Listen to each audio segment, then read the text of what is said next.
கர்த்தருடைய நாமத்துக்கு மகிமை உண்டாகட்டும்.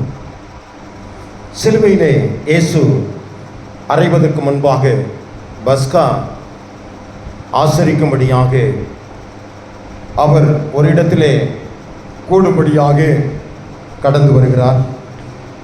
அந்த இடத்திலே அவர் கூடும்போது அவருக்கு ஆயத்தம் பண்ணி அந்த இடத்திலே ஆயத்தம் பண்ணி வைக்கும்போது அவர் கால்களை கழுவுகிறார். அவர் ஒவ்வொருவருடைய கால்களையும் என்ன செய்கிறாராம்?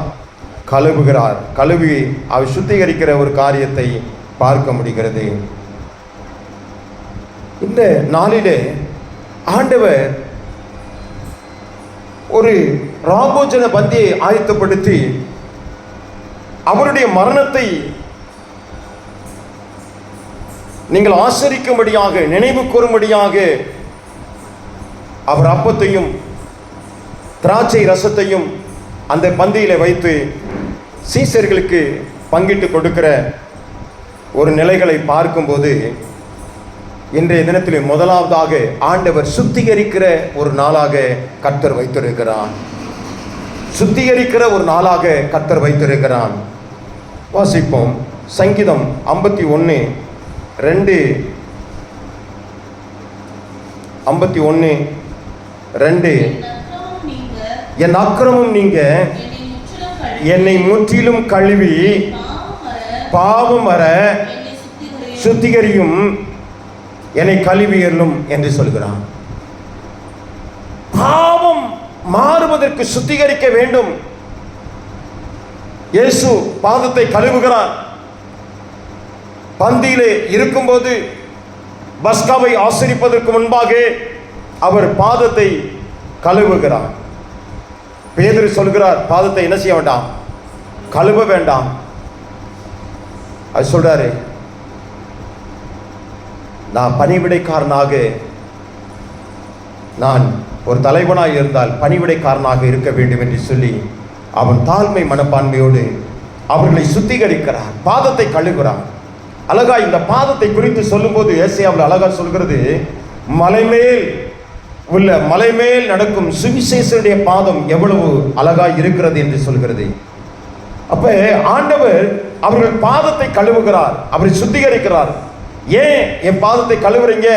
கழுவக்கூடாது, தகுதி இல்லை அப்படின்னு சொல்லும்போது அப்ப பேதுருட்ட சொல்றாரு,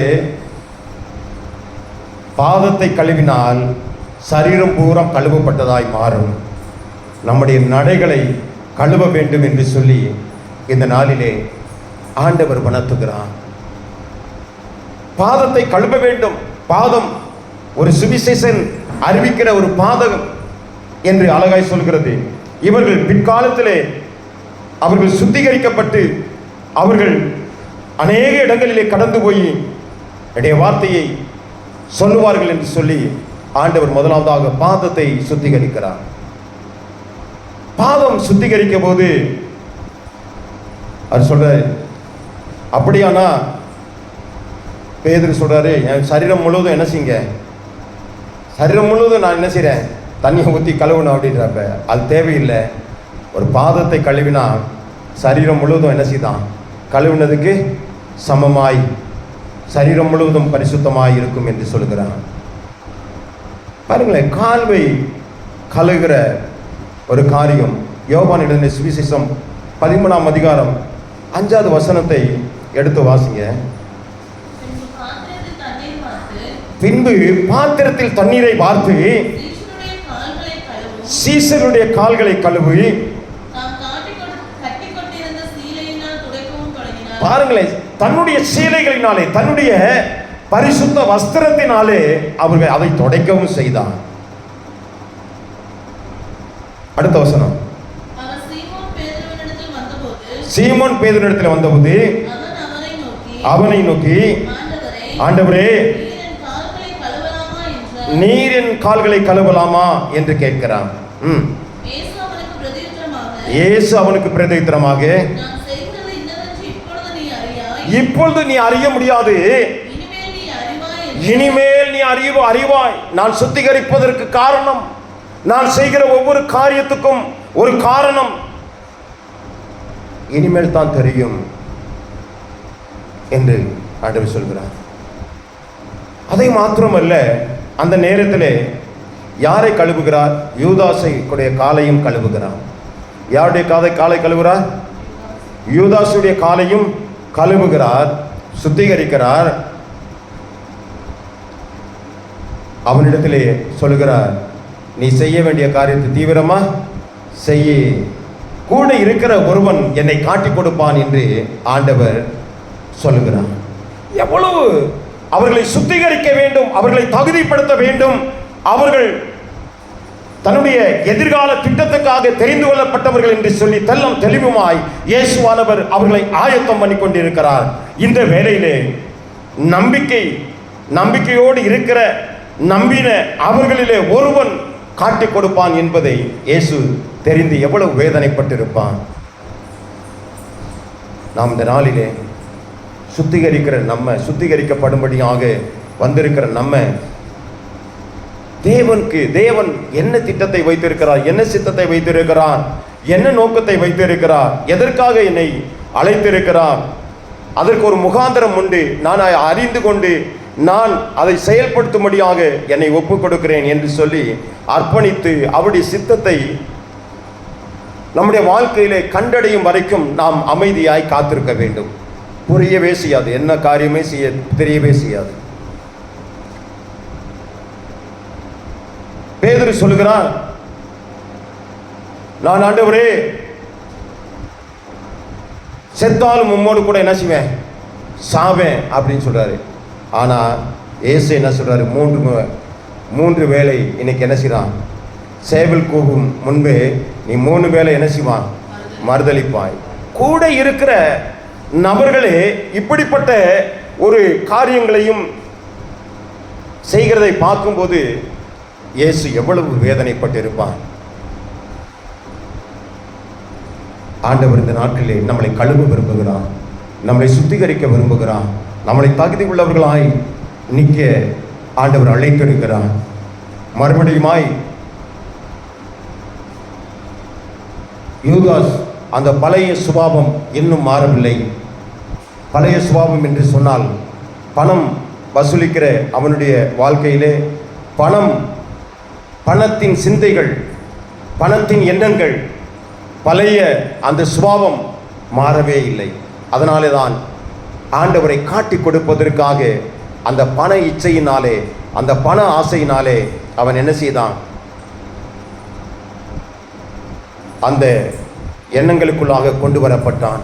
நம்முடைய வாழ்க்கையிலும் பழையவை எல்லாம் ஒழிந்தது, எல்லாம் புதியவையாய் மாறும்படியாக இயேசு கிறிஸ்து நம்மளை சுத்திகரிக்கும்படியாக நம்மளை அழைத்திருக்கிறான். யோவான் 13:14 வசனம் எடுத்தவங்க வாசிங்க. ஆண்டவரும் போதவருமாகிய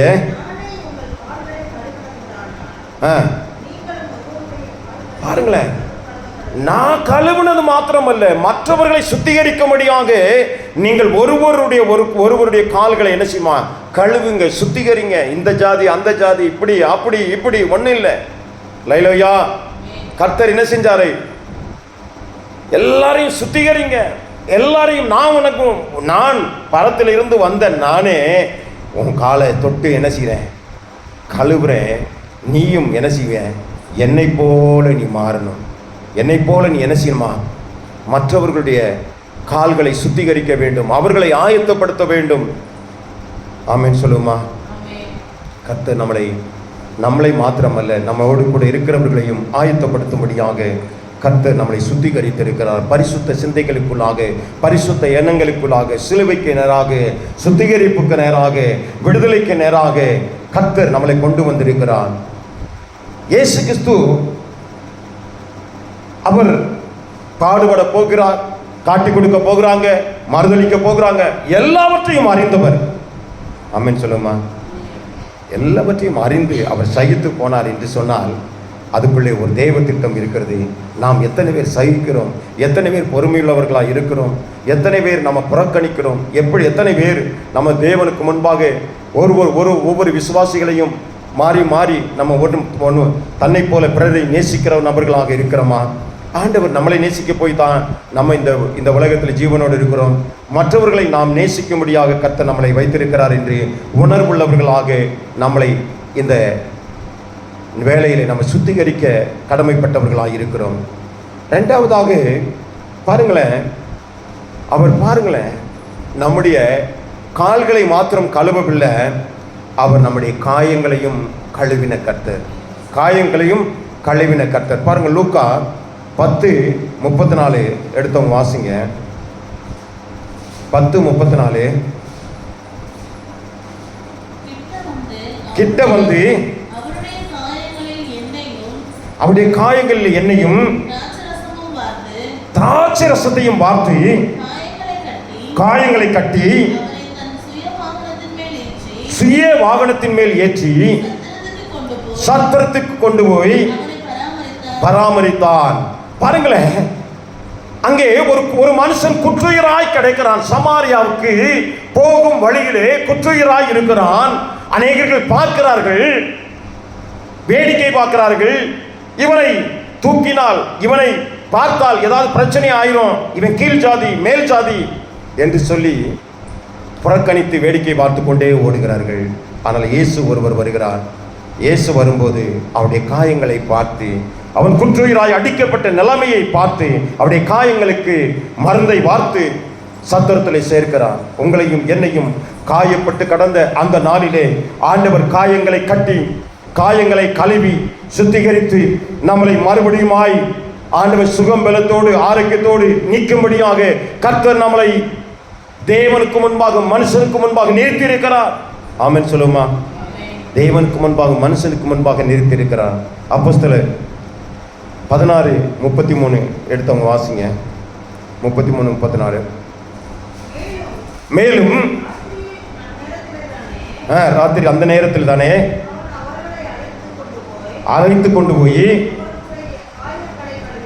காயங்களை கழுவினார். உடனே பாருங்களேன், காயங்களை கழுவும் போது அவர்கள் சுத்திகரிக்கப்படுகிறார்கள், அவர்கள் ஞானஸ்தானம் எடுக்கிறார்கள்.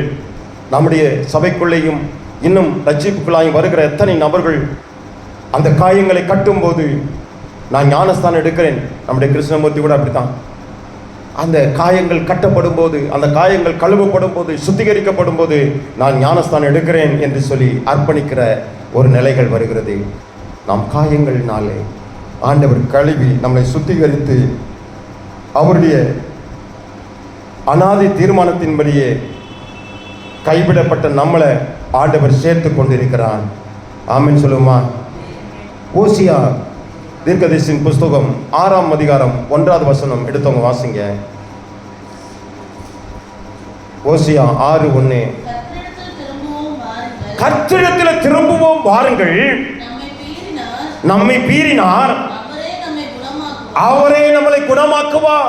நம்மளை பீறின நாட்கள் உண்டு, நமக்கு சேதாரம் உண்டாக்குற நாட்கள் உண்டு.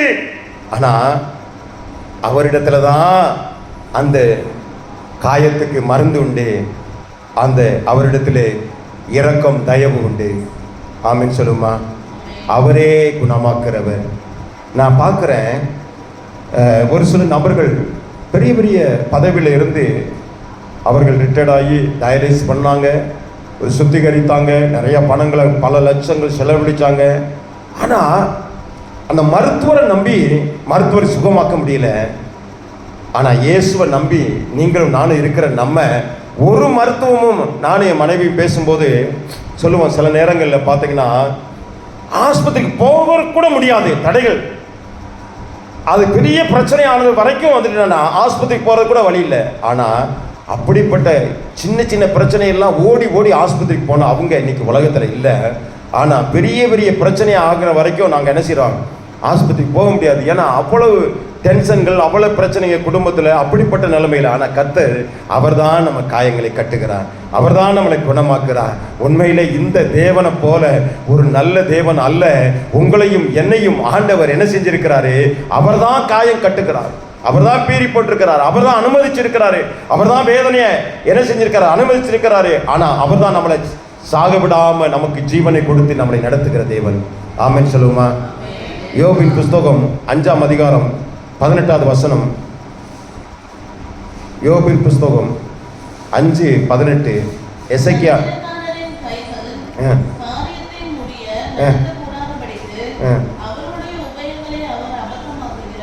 பாருங்களேன், மற்றவங்க நமக்கு விரோதமாய் செயல்படுகிற அவங்க காரியங்களை எல்லாம் அபத்தமாக்குகிறார். நமக்கு விரோதமாய் எழும்புகிற ஆயுதம் வாய்க்காமல் போகும்படியாக அபத்தமாக்குறார். கர்த்தர் நம்மளோடு கூட இருக்கிறபடினாலே. அல்லேலூயா. எசேக்கியா 34:16 எடுத்தவங்க வாசிங்க. பாருங்களேன், இன்னைக்கு நவீனமா சொல்லும்போது என்ன சொல்றாங்கன்னா, அவங்க தம்பி இறந்தவனே சொல்றாங்க, ஐயா நான் தான் செத்து போயிடுவேன்னு நினைச்சேன், ஆனா நான் தான் செத்து நினைச்சீங்களா இல்லையா? சொன்னீங்களா சொல்லையா என்கிட்ட? ஆனால் எனக்கு அவ்வளோ பாடுகள், உங்களுக்கு அவ்வளோ பாடுகள், ஆனா உங்களையும் என்னையும் இந்த பூமியிலே வைத்திருக்கிறார் என்று சொன்னால் அவருக்கு முன்பாக நிற்கிற நாம் அவருடைய இரக்கத்தை பெற்று இருக்கிறோம். கரங்களை தட்டி தேவனை மகிமைப்படுத்துவோமா? அல்லேலூயா.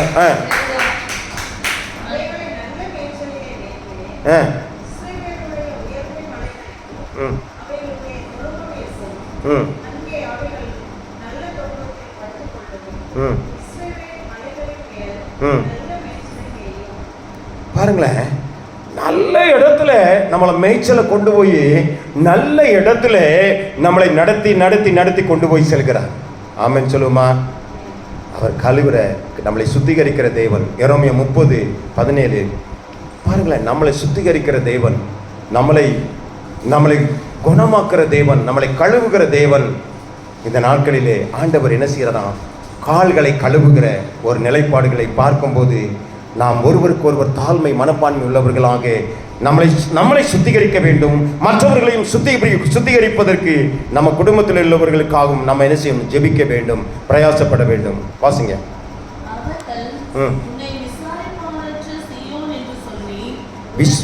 பாருங்களேன், விசாரிப்பற்ற சீயோன் என்று சொல்லி தள்ளுன, நீ புறக்கணிக்கப்பட்டாலே உன்னை விசாரிக்கிறதுக்கு ஒருவரும் இல்லை. நீ அற்பமாய் காயப்பட்ட நபர், நீ குற்றுயிராய் இருக்கிற நபர், உன்னை விசாரிக்கிற ஒரு நபரும் இல்லை. பாருங்க, அப்படிப்பட்ட உனக்கு நான் ஆரோக்கியத்தை வரப்பண்ணி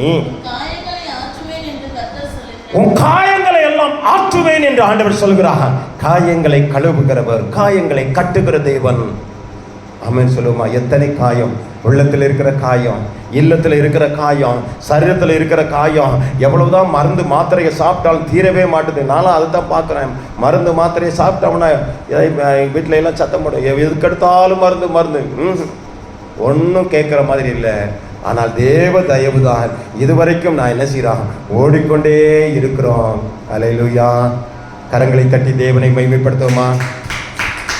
ஏன்னா ஏன் இப்படி ஓடுறோம்னா, நம்ம காயங்களுக்காக அவர் அடிக்கப்பட்டார். தண்டிக்க வேண்டிய நமக்காக அவர் என்ன செய்யறார்? மரணவாதியை பெற்றார். அதனால மரணத்தின் பயத்தை நமக்கு நீக்கி நித்திய வாழ்க்கைக்கு நேராய், சுகம வாழ்க்கைக்கு நேராக, சௌக்கியத்துக்கு நேராக கர்த்தர் நம்மளை கொண்டு வந்திருக்கிறார். அல்லேலூயா, அல்லேலூயா. அழகா எரேமியா 33:6 சொல்லுகிறது, நான் அவர்களுக்கு என்ன செய்வான்? சௌக்கியத்தையும் ஆரோக்கியத்தையும் வரப்பண்ணுவேன் என்று சொல்கிறார். யாருக்கு? விசுவாச ஜனங்களுக்கு. மூணாவது பாவங்களை கழுவின கர்த்தர். வெளிப்படுத்தின விசேஷம் 1:6 எடுத்தவங்க வாசிங்க. வெளிப்படுத்தின விசேஷம் 1:6. நம்மிடத்தில் அன்பு கூர்ந்து பாருங்கள், நம்மிடத்தில் அன்பு கூர்ந்து நம்முடைய பாவங்கள் ஆற கழுவி தம்முடைய பிதாவாகிய தேவனுக்கு முன்பாக நம்மளை ராஜாக்களும் ஆசாரியர்களுமாக மகிமையும் வல்லமையும் என்றென்றைக்கும் உண்டாயிருப்பதாக என்று சொல்லி நம்மளை நிறுத்தியிருக்கிறார். மகிமை உள்ள பாத்திரமாய் நிறுத்தியிருக்கிறார். பரிசுத்த ஜனமாய் மாற்றிருக்கிறார். நமக்கு சொந்தமாய் மாற்றிருக்கிறார். ஆமென் சொல்லுமா? ஆண்டவர் நம்மளை கழுவுனது மாத்திரமல்ல, இந்த காலை கழுவுனவர் அப்படியே சிலுவையில் என்ன செய்யறாரா? நம்ம பாவங்களையெல்லாம் கழுவி நம்மளை பரிசுத்த ஜீவிதத்துக்குள்ள இந்த கால கழுவுன தொடக்கத்தில் இருந்து அவர் சிலுவையிலே தம்முடைய சொந்த இரத்தத்தினாலே நம்மளை சுத்திகரித்து பாவத்தின் சம்பளம் மரணம் என்பதை மாற்றி மரண தண்டைக்குரிய நம்மளை ஆண்டவர் மீட்கும்படியாக பாவமே இல்லாத அவர் பாவமானார். ஆமென் சொல்லுமா? அல்லேலூயா. யாராவது நான் சில தாய்களும் பார்த்துருக்கிறேன், ஐயோ என் பிள்ளைக்காக நான் தண்டனை அனுபவிக்கிறேன் அப்படின்னு யாரும் சொன்னதே இல்லை. நவீனமாகவே சொல்ல மாட்டாங்க. அவன் அனுபவிக்கிறாயா அப்படிதான் சொல்லுவாங்க. அவன் அனுபவிக்கிறான், அவன் செஞ்சதுக்கு வேணும் அனுபவிக்கிறாங்க, அவன் செஞ்சதுக்கு வேணும் சொல்லியிருக்காங்களா? ஆமென் சொல்லுமா? ஆனால் ஆண்டவர் மட்டுங்க வித்தியாசமானவர். ஆண்டவர் மட்டும் எப்படிப்பட்டவர்? அவன் செஞ்ச பாவத்துக்காக நான் ஏற்றுக்கொள்கிறேன், பிதாவே இவர்களை மன்னியும், தாங்கள் செய்வது இன்னதென்று அறியாதிருக்கிறார்கள். இந்த உலகம் அவருடைய கண்ணை மூடி இருக்கிறது, என்னை அறிய விடாதபடிக்கு, பிரிந்து கொள்ள விடாதபடிக்கு அது தடை செய்து வைத்திருக்கிறது. ஆனாலும் நீங்க என்ன செய்யுங்க? அவர்களை மன்னிங்க. அதுக்காக நீங்க தண்டனை கொடுத்துடாதீங்க. அந்த தண்டனையை அவங்க வாழ்க்கையை சிதைச்சு விடும் என்று சொல்லி அவர் என்ன செஞ்சிருக்கிறாராம்? நம்மளை சுத்திகரித்து இருக்கிறார். பாவம் கலரை என்ன செய்கிறார்? கழுவி இருக்கிறாரு. 1 கொரிந்தியர் 6:11 எடுத்தவங்க வாசிங்க. 1 கொரிந்தியர் 6:11. உங்களில் சிலர் இப்படிப்பட்டவர்களாய் இருந்தீர்கள். சிலர் இப்படிப்பட்டவர்களாய் இருந்தோம். ஆனா இன்னைக்கு நாம் பாவம் செய்யும் போது நமக்கு பயம் வருகிறது. இந்த இடத்துல நிற்க முடியாது. மற்றவங்க சொல்ல மாத்திரமல்ல, நம்ம தைரியமாய் இந்த இடத்துல நிற்க முடியாது. தைரியமாய் சில காரியங்களை துணிச்சலாய் செய்ய முடியாது. அப்படி சமூகத்தில் ஒப்புரவாகாம இந்த இடத்துல நான் இந்த நாள் வரைக்கும் ஊழியம் செஞ்சிருக்கவே முடியாது. ஏன்னா கர்த்தர் நிறைய பேர் நினைக்கிறோம், உங்களோடு இடைப்படுகிறது மாத்திரமல்ல, என்னோடு இடைப்படுகிற தேவன் என்னை அடின்னு அடிப்பார். சில நேரத்தில் அழுவோம், புலம்புவோம், நம்மளை சரிப்படுத்த விரும்புவோம். அல்லேலூயா. வாசிங்க.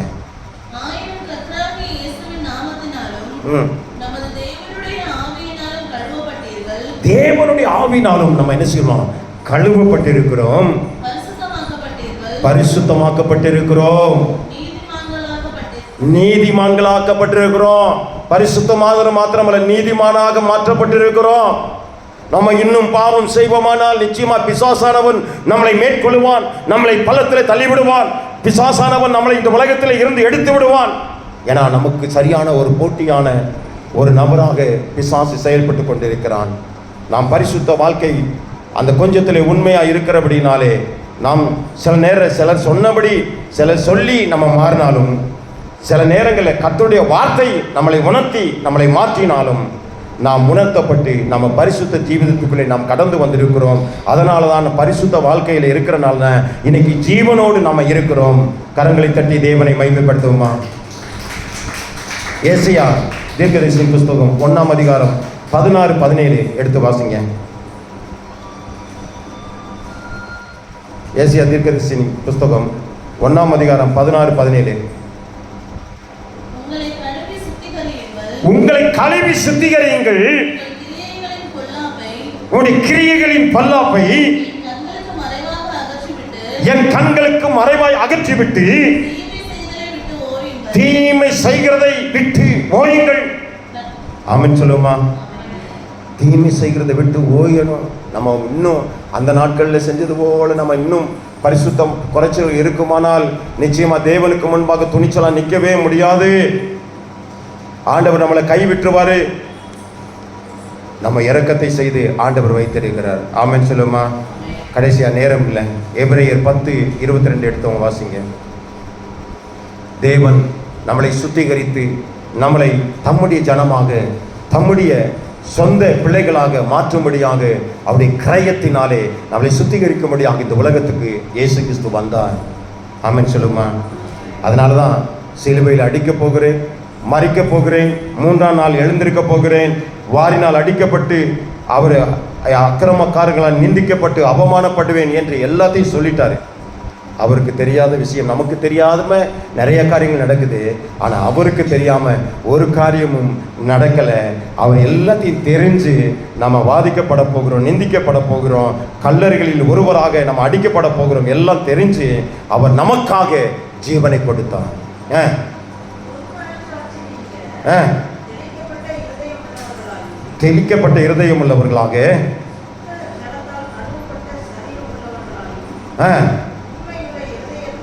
உண்மையுள்ள இருதயத்தோடும்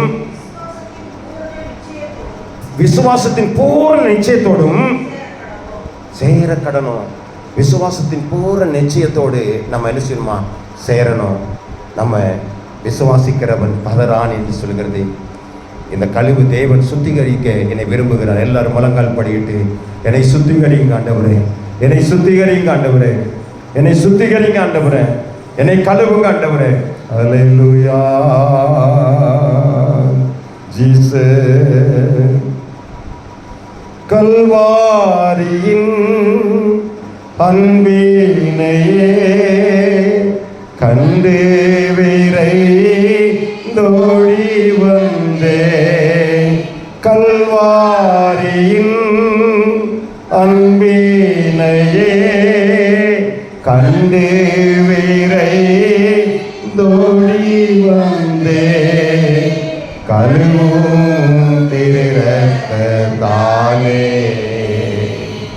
கரை நீங்க இருதயத்தை. கழுவும் திருரத்தாலே கரை நீங்க இருதயத்தை. என்னை கழுவுங்கப்பா, என்னை ஒப்பு கொடுக்கிறேன். எல்லாரும் ஒப்பு கொடுப்போமா? ஆண்டவரே, இந்த வார்த்தையை கேட்டிருக்கிற அத்தனை நபர்களும் நாங்கள் ஒப்பு கொடுத்து உங்களுடைய பரிசுத்த சிந்தைகளும் பரிசுத்த வாழ்க்கைக்கு நேராகவும் பரிசுத்த அந்த சுத்திகரிப்பிலே நாங்கள் நிலைத்து அன்று சிலுவையிலே நீர் ஈன்றெடுத்த அத்தனை விதமான மகிமையான ஆசீர்வாதத்தையும் அன்று எங்கள் வாழ்க்கையில் நாங்கள் பெற எங்களை ஒப்பு கொடுக்கிறோம். அப்பா, உங்களை தாழ்த்துகிறோம். எத்தனை பேர் சொல்ல முடியும்? கரங்களை உயர்த்தி எல்லாம் சொல்லுமா? கர்த்தர் ஆண்டவரே நம்மளை சுத்திகரித்து மேன்மையாய் நம்மளை இந்த உலகத்தில் தேவ திட்டத்தையும் சித்தத்தையும் செய்ய கிருபை செய்வாராக. ஆமேன், ஆமேன்.